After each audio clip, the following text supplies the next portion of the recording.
Staying isn't an option. That's why Charlie has agreed to get into a car with a perfect stranger. She's promised Robbie, promised herself as well, that she'll bolt if anything about the situation strikes her as shady. One can't be too careful. Not these days. Not after what happened to Maddie. Charlie has already steeled herself for flight, mentally listing all the scenarios in which she should run. If the car looks battered and/or has tinted windows. If someone else is inside, no matter the excuse. If he seems too eager to depart, or, on the flip side, not hurried enough. She's sworn to Robbie, to herself, to Maddie, whom she still sometimes talks to even though she's now 2 months in the grave, that a single shiver of apprehension will send her running back to the dorm. She doubts it will come to that, because he seems nice, friendly. Definitely not the type of guy who'd do the things that had been done to Maddie and the others. Besides, he's not a stranger. Not completely. They'd met once before, in front of the ride board in the campus commons, dwarfed by that wall of flyers from students desperate to get home and those eager to drive them there in exchange for gas money.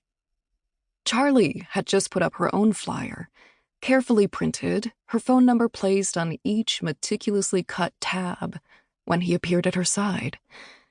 "You're going to Youngstown?" he said, his gaze flicking from her to the flyer and back again. Charlie hesitated before responding. A post-Maddie habit. She never willingly engaged with people she didn't know. Not until she had a grasp on their intentions. He could have been making small talk, or trying to pick her up. Unlikely, but not entirely out of the realm of possibility. It was how she met Robbie, after all. She'd been pretty once, before guilt and grief had sunk their claws into her. "Yeah," she eventually said, after his gaze returned to the ride board, making her decide he was there for the same reason she was. "That where you're heading?" "Akron," he said.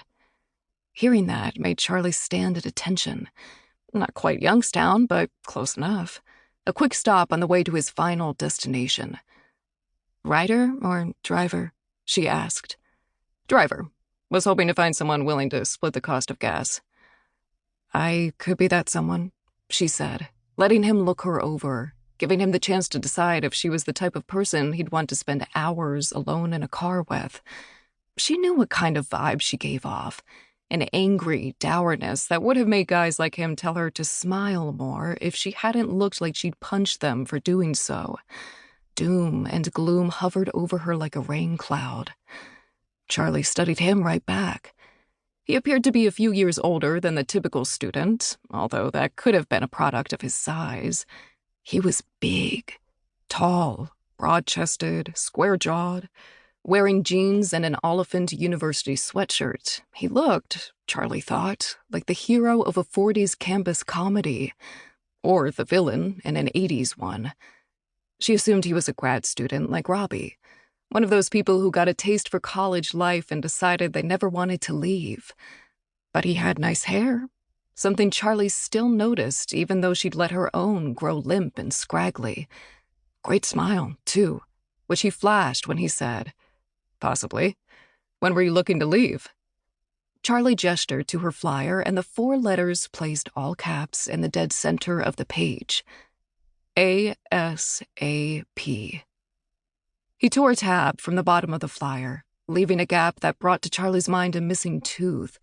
The thought made her shudder. The man placed the torn-off tab in his wallet. "I'll see what I can do."